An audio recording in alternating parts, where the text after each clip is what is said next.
Hoy vamos a hablar de injusticias. Ay no, pero ¿por qué?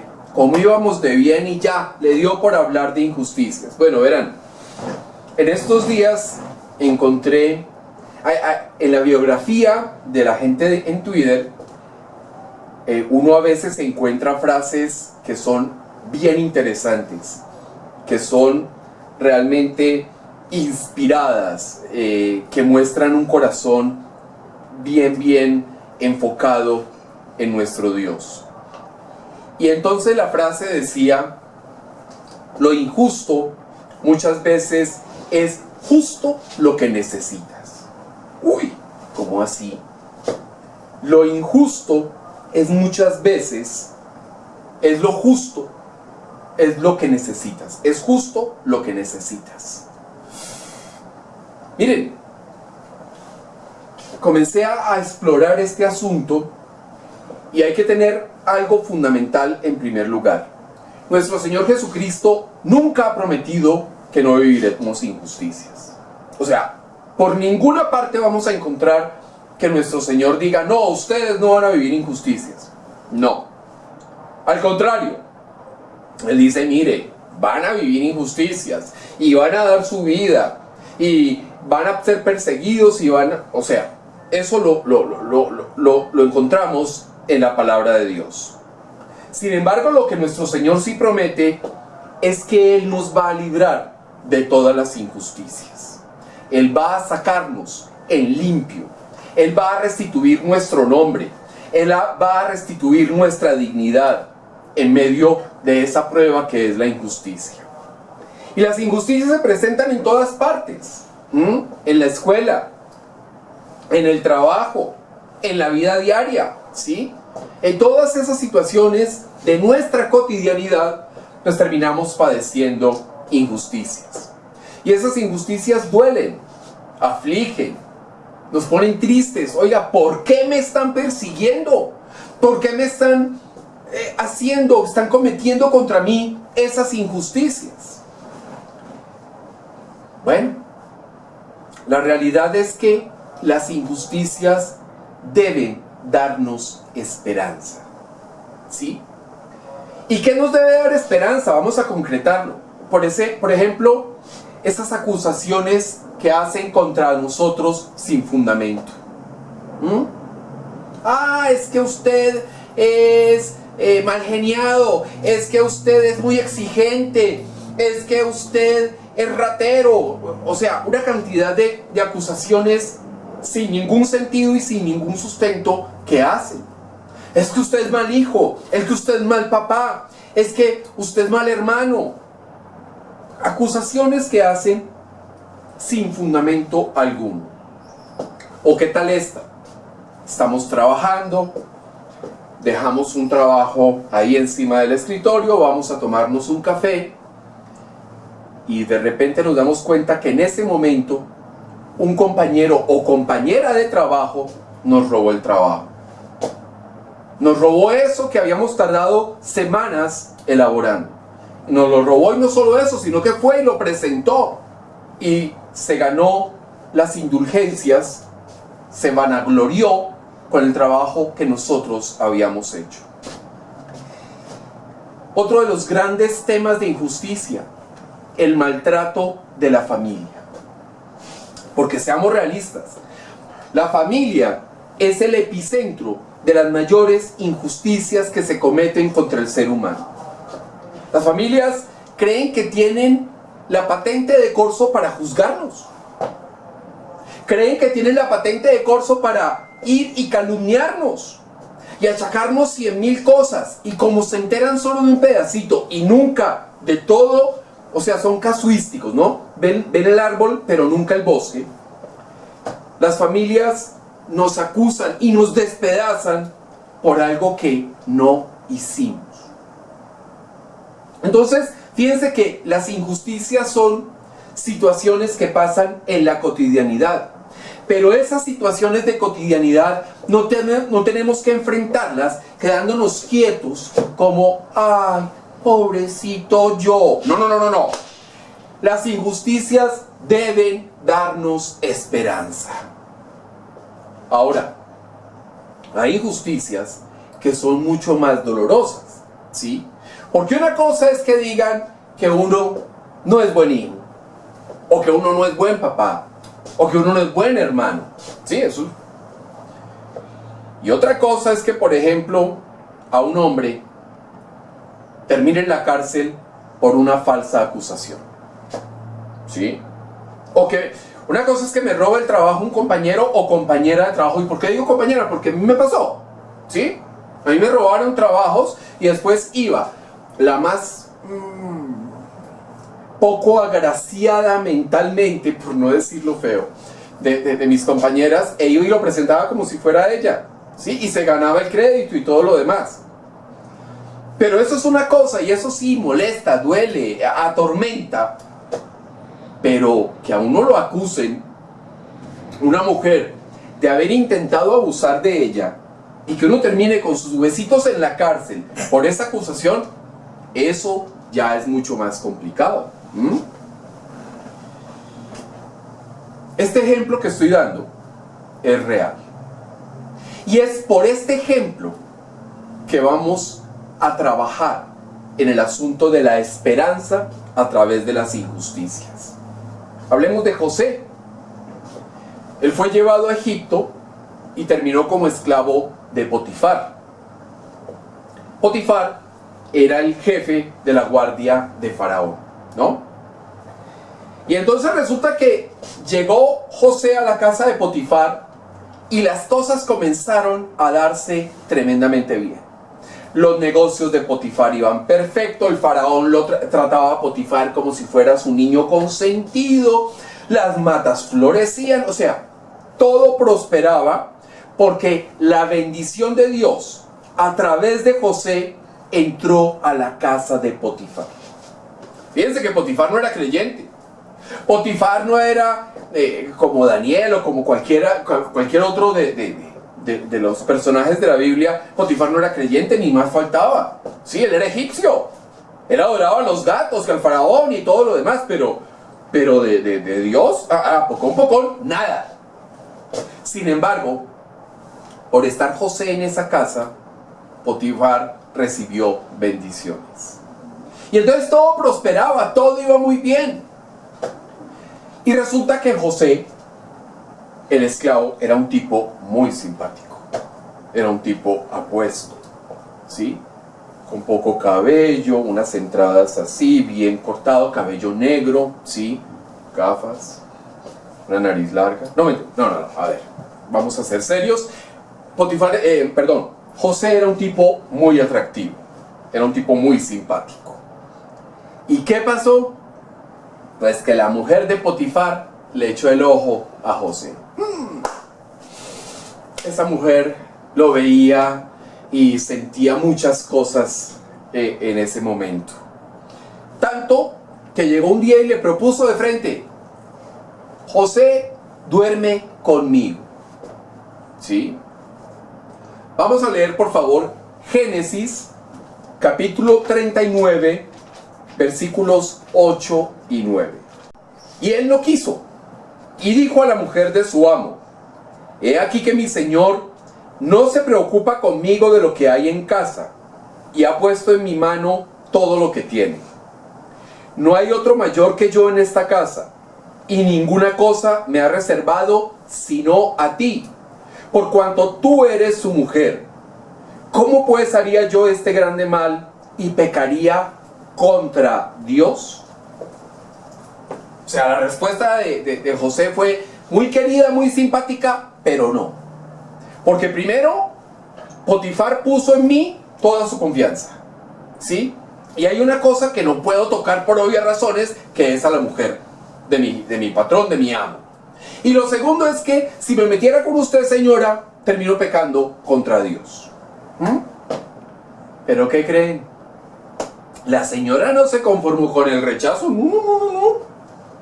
Ella seguía insistiéndolo, seguía persiguiéndolo. O sea, si hablamos de acoso, esta señora, la mujer de Potifar, era una acosadora consumada. O sea, redomada esta señora. Un día, miren, agarró a José, o sea, la casa estaba, no había nadie, y entonces vio a José, lo agarró de la ropa, ¿sí? Le arrancó la ropa y le dijo, duerme conmigo. José, aterrado, huyó desnudo. Y entonces ahí José fue víctima de otra injusticia. Con la ropa en la mano, esta susodicha acosadora, ¿sí?, hizo un escándalo tremendo. Llegaron los de la casa y entonces les dijo, no, miren, el hebreo, o sea, José, vino a burlarse de nosotros los egipcios. Este tipo quiso abusar de mí. Pero entonces yo fui más avispada y grité. Y entonces salió corriendo despavorido y sin ropa. Miren la tremenda injusticia. Eso pasaba en ese tiempo y pasa ahora. Porque ¿cuántas mujeres en un divorcio utilizan la técnica de señalar al esposo como acosador o como violador de sus hijos para generarle un problema y vengarse de él? Estas injusticias las vemos. Miren, esta injusticia proviene de algo muy sencillo. Una mujer rechazada termina acusando a quien lo rechazó. Esto se ve en muchas ocasiones. Y hace todo lo posible por destruir a ese hombre que la rechazó. La mujer de Potifar lo hizo. Cometió una tremenda injusticia por su lujuria y por orgullo.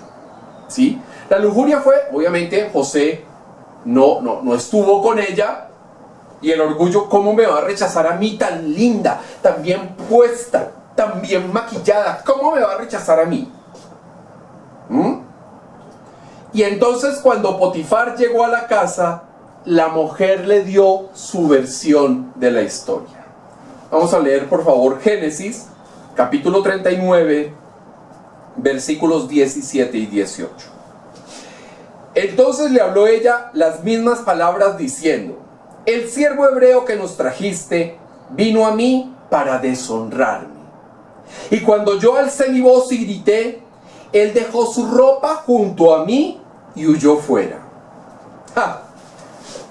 Si yo llego a mi casa y mi esposa me dice que un empleado o un siervo, un empleado, que siervos no hay ya, gracias a Dios, por lo menos no entre la gente decente. Si llego yo y un empleado intentó abusar de mi esposa, ¿cómo creen que uno se pone? Uno no va, ay hombre, qué buen trabajo, ni, oiga, ¿y qué pasó? No, uno se ciñe el lomo y se llena de ira y quiere coger y hacer la imposición de manos con todo el furor, ¿no? O sea, y dice la Biblia que agarró a José y lo puso en la cárcel. ¿Ustedes se alcanzan a imaginar cómo fue eso de agarrar a José y ponerlo en la cárcel?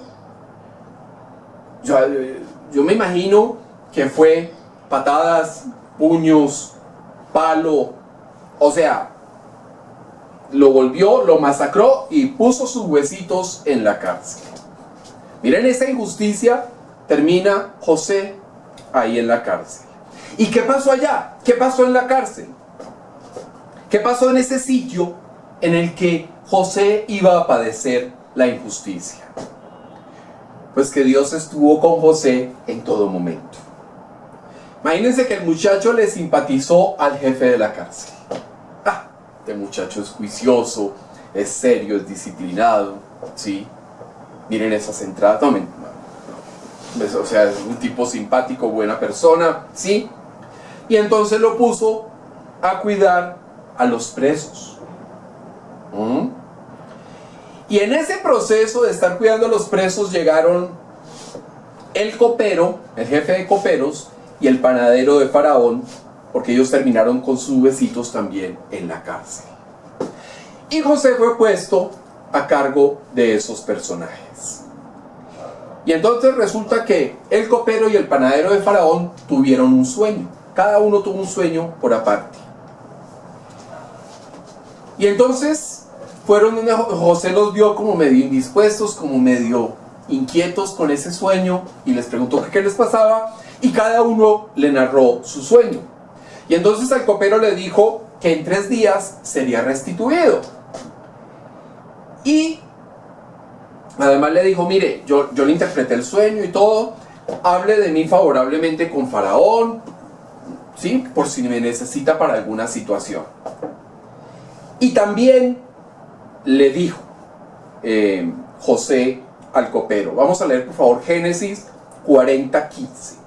Porque fui hurtado de la tierra de los hebreos, y tampoco he hecho aquí porque me pusiesen en la cárcel. O sea, José no es Dios ni mucho menos. José era un ser humano de carne, hueso y un pedazo de pescuezo. Y entonces él se acordaba que sus hermanos lo secuestraron y lo entregaron, lo vendieron como esclavo. Esta fue la primera injusticia. La segunda injusticia es que la mujer de Potifar se enamoró de él y lo mandó a la cárcel. Entonces él tenía presentes las injusticias cometidas contra él. El problema fue que efectivamente el copero terminó restituido a los 3 días frente a Faraón, pero se le olvidó en ese momento la promesa que le había hecho a José. Él le había prometido que claro que, ¿cómo no voy a hablar de usted con el Faraón? María, pues hombre, yo sí hablo de usted y yo le voy a decir cositas buenas, como dirían los paisas. Esa fue otra injusticia. Porque el mencionar a José ante Faraón hubiese sido la recompensa a la interpretación del sueño, ¿sí? Pero ojo, porque el copero pudo ser injusto, y los hermanos de José fueron injustos, y la esposa de Potifar y el mismo Potifar, todos fueron injustos. Pero Dios estaba en el asunto, y su mano haría justicia. 2 años después, o sea, pasaron 2 años en la cárcel, y Faraón tuvo un sueño. Ese sueño que hemos conocido de las 7 vacas gordas, de las 7 vacas flacas, de las 7 espigas espectaculares y de las 7 espigas malogradas. Al día siguiente, Faraón se despertó. Uy, qué sueños, ¿qué será eso? ¿Cómo hago para saber de qué se trata? Y entonces Faraón llamó a los magos, a los sabios, a los consejeros, a todo el mundo. Hizo pues la gran asamblea de interpretación de sueños, ¿sí? Y les contó el sueño detallado. Ninguno de los convocados pudo interpretar los sueños de Faraón. Y en ese momento el copero, ¿qué pasó? ¡Ja! Yo sé quién lo interpreta, José. Mire que a mí me dijo y no sé qué. Y entonces pasó lo siguiente. Vamos a leer por favor Génesis 41, versículos del 9 al 13. Entonces el jefe de los coperos habló a Faraón diciendo: me acuerdo hoy de mis faltas. Cuando Faraón se enojó contra sus siervos, nos echó a la prisión de la casa del capitán de la guardia, a mí y al jefe de los panaderos. Y él y yo tuvimos un sueño en la misma noche, y cada sueño tenía su propio significado. Estaba allí con nosotros un joven hebreo, siervo del capitán de la guardia, y se lo contamos. Y él nos interpretó nuestros sueños y declaró a cada uno conforme a su sueño. Y aconteció que como él nos lo interpretó, así fue. Yo fui restablecido en mi puesto y el otro fue colgado. ¿Y qué pasó? Entonces Faraón dijo, oiga, llámeme a ese muchacho. Para antier es tarde, necesito que ese muchacho escuche mi sueño a ver si de pronto puede interpretarlo. Y claro, corrieron, lo sacaron de la cárcel, lo afeitaron, le pusieron vestiditos bonitos. Me imagino que también lo bañaron, ¿no? Porque en las cárceles no habían duchas ni nada por el estilo. O sea, imagínense el aroma, el buque inconfundible de la cárcel, ¿sí? Entonces lo bañaron, lo arreglaron, lo acicalaron, me imagino que hasta lo perfumaron y tal, y se lo llevaron a Faraón. Y entonces Faraón le contó el sueño a José. Vamos a leer por favor Génesis 41, 25 y seguidamente 41 del 29 al 30, ¿vale? Vamos con el 25. Entonces respondió José a Faraón: el sueño de Faraón es uno mismo. Dios ha mostrado a Faraón lo que va a hacer. 29 y 30. He aquí, vienen 7 años de gran abundancia en toda la tierra de Egipto. Y tras ellos seguirán 7 años de hambre. Y toda la abundancia será olvidada en la tierra de Egipto. Y el hambre consumirá la tierra. Y entonces resulta que José no solo se quedó con la interpretación del sueño, o de los sueños, no, fue más allá. Y entonces José le hizo un plan detallado para enfrentar la hambruna que se venía, no solo para Egipto, sino para el mundo en general, ¿sí? Le explicó qué deberían hacer para pasar las vacas flacas. Y todo el plan que le presentó José a Faraón le pareció encantador, espectacular, maravilloso. Es una muestra de sensatez lo que ha dicho este muchacho. Y entonces después de esto pasa lo siguiente. Vamos a leer por favor Génesis, capítulo 41, versículos del 38 al 40. Y dijo Faraón a sus siervos: ¿acaso hallaremos a otro hombre como este en quien esté el Espíritu de Dios? Y dijo Faraón a José: pues que Dios te ha hecho saber todo esto, no hay entendido ni sabio como tú. Tú estarás sobre mi casa, y por tu palabra se gobernará todo mi pueblo. Solamente en el trono seré yo mayor que tú. Ojo, todas las injusticias terminaron en que él sería el segundo en Egipto, ¿sí? José pasó de ser esclavo a gobernador. José mantuvo la mirada puesta en Dios. Y entonces la injusticia fue justo lo que necesitaba José. Miren, otro personaje que padeció la injusticia fue David, ¿sí? El papá lo veía insignificante, bien insignificante. De hecho, cuando el profeta Samuel fue a buscar al elegido, al ungido, para ser rey de Israel, el papá no le presentó a David. Lo dejó allá con las ovejas, con las cabras, con lo que fuera, pero por allá lejos. Ese muchachito todavía eso no sirve para nada, ¿sí?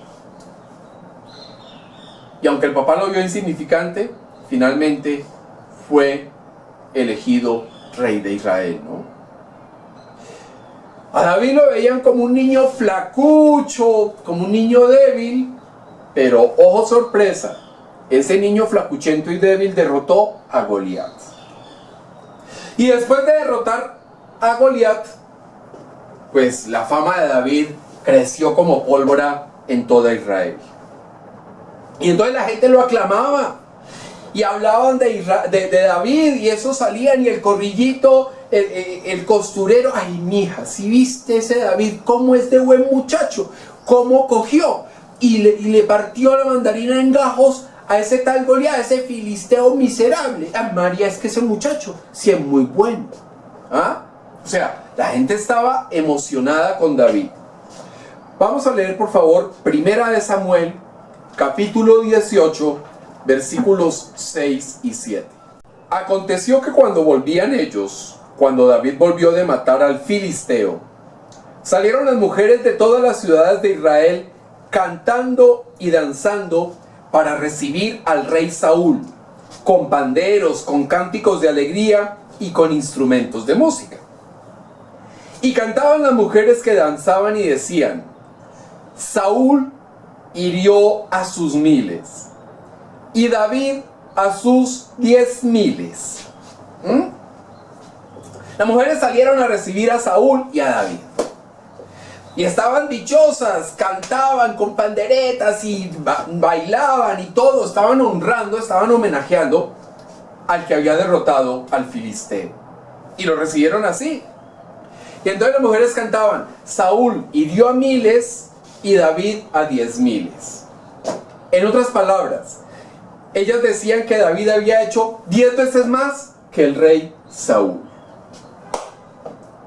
Pues imagínense el orgullo, el ego del rey Saúl, ofendido porque ese muchachito, ese mocoso, ¿sí?, de David, pues era reconocido como mucho más valiente y mucho más eficaz que el propio Saúl. Y eso lo ofendió, ¿sí? Le desagradó el recibimiento. Y entonces Saúl dijo: ¡ja! Le dan 10,000 y a mí 1000. No le falta más que el reino. Uy, palabra profética de Saúl, porque efectivamente David iba a terminar con el reino. Y dice la palabra que desde ese día Saúl no miró con buenos ojos a David. Este es un término eufemístico, ¿sí? O sea, es la decoración de lo que pasó en realidad, ¿sí? Porque Saúl intentó matar a David cuantas veces pudo. Le tiró lanzas cuantas veces pudo. Mandó gente para que lo matara cada vez que se le ocurrió. Sí, lo persiguió, intentó matarlo, quiso que lo mataran. O sea, este hombre se enloqueció con David. Y era injusto. Era una injusticia enorme. Pero ¿qué pasó con esa injusticia?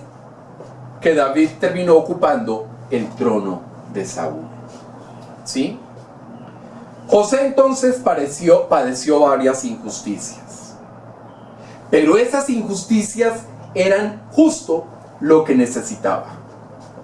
Miren, si los hermanos de José no lo hubiesen secuestrado y vendido, no llega a Egipto.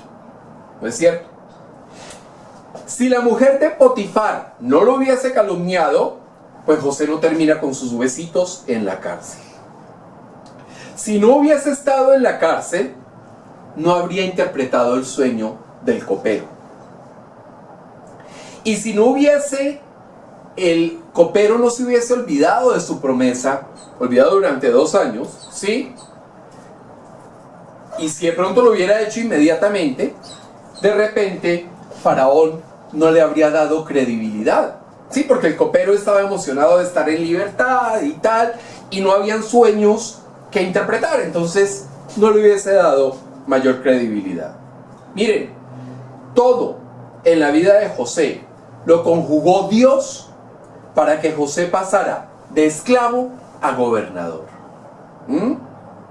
Esas injusticias entonces eran justo lo que necesitaba José. Eran justo lo que Dios necesitaba para que se cumpliera su plan, para que se cumpliera su propósito. Entonces tengamos claro que las injusticias son oportunidades. Que nuestro Dios convierte las injusticias en justo lo que necesitamos. Y tengamos esperanza. Veamos el ejemplo de José. De las peores circunstancias, Dios lo sacó. De las peores injusticias, Dios lo levantó. ¿Sí? No nos aterremos, ni nos atemoricemos con las injusticias.